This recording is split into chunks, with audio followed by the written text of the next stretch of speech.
Penciptaan daratan, tunas-tunas muda, tumbuh-tumbuhan berbiji, pohon-pohon yang buahnya berbiji. Kejadian 1 ayat 9-13. Penciptaan di hari ketiga. Berfirmanlah Allah, hendaklah segala air yang di bawah langit berkumpul pada satu tempat, sehingga kelihatan yang kering. Dan jadilah demikian.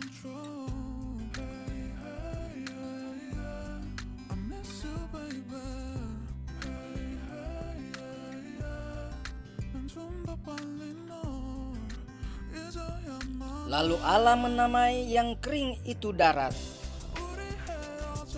dan kumpulan air itu dinamainya laut. Allah melihat bahwa semuanya itu baik.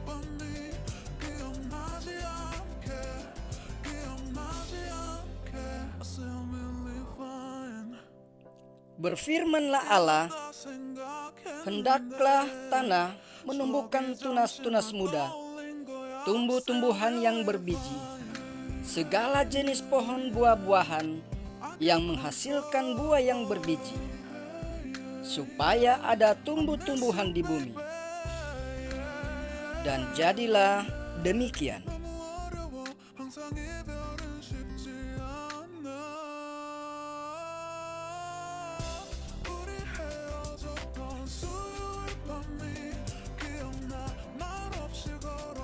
Tanah itu menumbuhkan tunas-tunas muda, segala jenis tumbuh-tumbuhan yang berbiji, dan segala jenis pohon-pohonan yang menghasilkan buah yang berbiji. Allah melihat bahwa semuanya itu baik.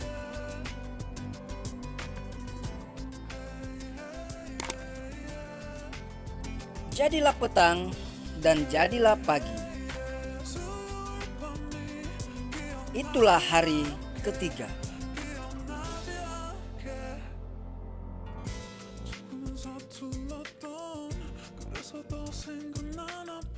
Pekerjaan pada hari ketiga diberitakan dalam perikop di atas, yaitu pembentukan laut dan tanah kering, dan bumi dibuat menjadi subur. Sampai saat ini, kekuasaan Sang Pencipta sudah dikerahkan dan dicurahkan di sekitar bagian atas dari dunia yang kelihatan.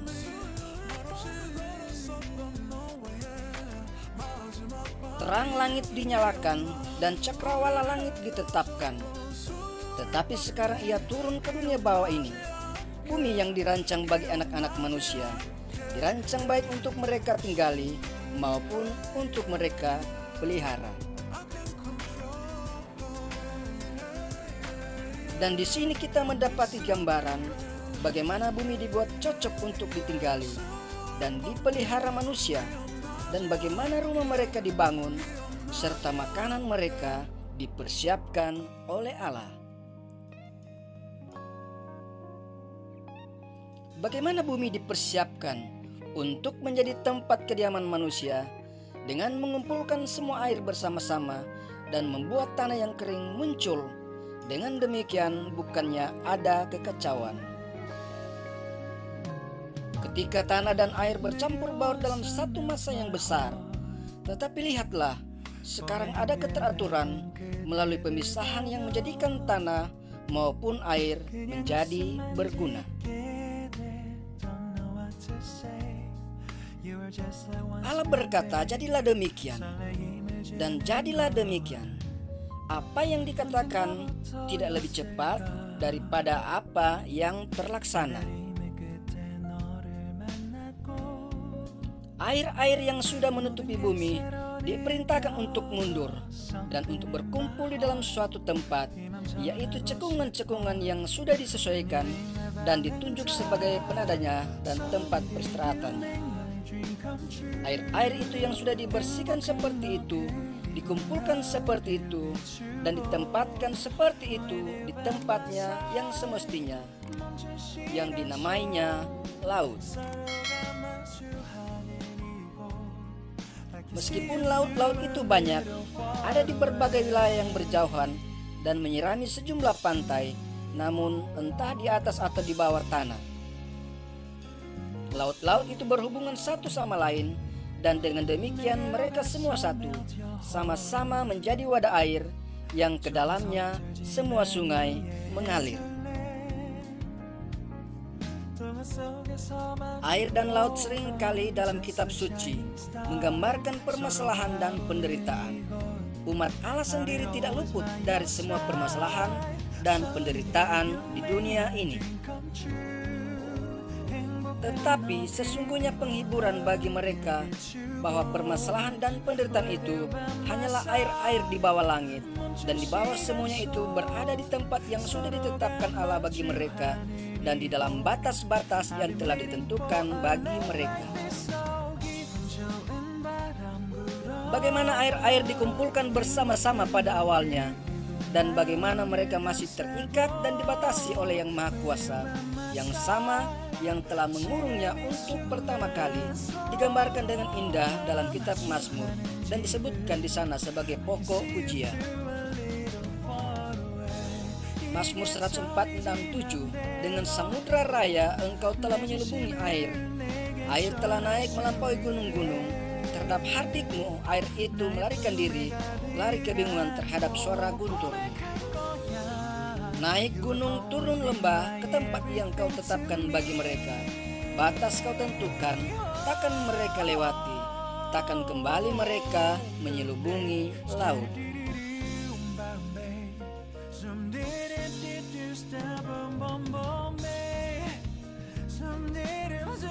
Orang-orang yang mengarungi laut dengan kapal-kapal harus mengakui setiap hari akan hikmat, kuasa dan kebaikan Sang Pencipta yang telah membuat perairan luas yang berguna bagi manusia untuk berdagang dan berjual beli.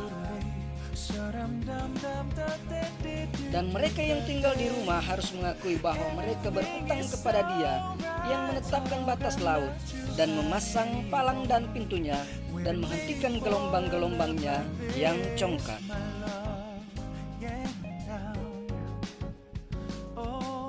Ayub 38 ayat 10 dan 11. Ketika aku menetapkan batasnya dan memasang palang dan pintu, ketika aku berfirman sampai di sini telah engkau datang, jangan lewati, di sinilah gelombang-gelombangmu yang congkak akan dihentikan.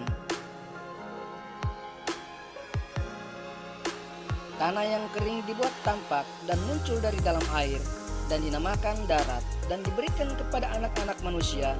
Darat itu tampaknya sudah ada sebelumnya, tetapi ia tidak berguna karena masih berada di bawah air. Demikianlah banyak pemberian Allah diterima dengan sia-sia. Karena pemberian-pemberian itu dikuburkan, buatlah mereka muncul, maka mereka akan berguna. Kita yang sampai pada hari ini menikmati keuntungan. Meskipun sejak saat itu darat pernah tenggelam dalam air bah dan kemudian dikeringkan lagi, harus mengakui bahwa kita tinggal di darat dengan menyewa dan bergantung pada Allah yang tangannya membentuk darat itu.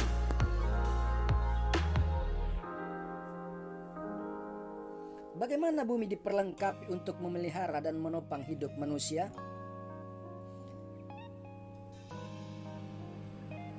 Persediaan untuk kehidupan masa sekarang dibuat dengan hasil-hasil yang berlangsung muncul dari bumi yang baru dimulai, yang dalam kepatuhan pada perintah Allah begitu dibuat langsung menjadi subur dan menumbuhkan tunas-tunas muda bagi hewan dan tumbuh-tumbuhan bagi kebutuhan manusia. Persediaan juga dibuat untuk waktu yang akan datang dengan menumbuhkan terus sejumlah jenis sayur-sayuran yang banyak sekali jumlahnya, beraneka ragam dan semuanya menakjubkan, dan masing-masing sesuai dengan jenisnya, sehingga selama berlangsungnya kehidupan manusia di bumi, makanan bisa dapat dari tanah untuk digunakan dan dimanfaatkan.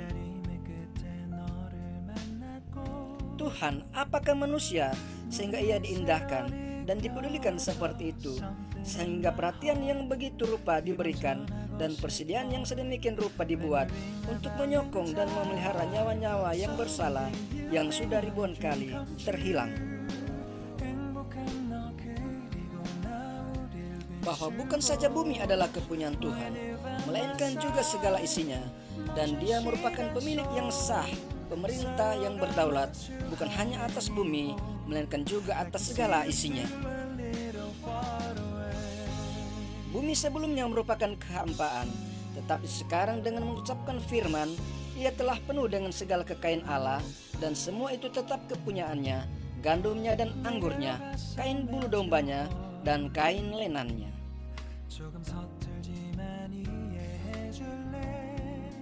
Meskipun kita boleh menggunakannya hak miliknya, tetapi ada padanya dan untuk melayani Dia, serta demi kehormatannya lah, semua itu harus digunakan.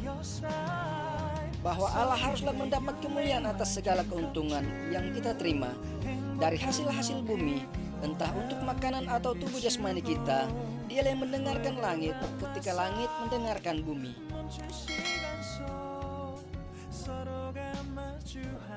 Dan jika kita melalui anugerah mempunyai kepentingan di dalam Dia yang adalah sumber mata air, maka sekalipun sungai-sungai mengering dan pohon ara tidak berbunga, kita dapat bersuka cita di dalam Dia. Terima kasih Anda sudah menonton video ini. Tuhan Yesus memberkati kita semua.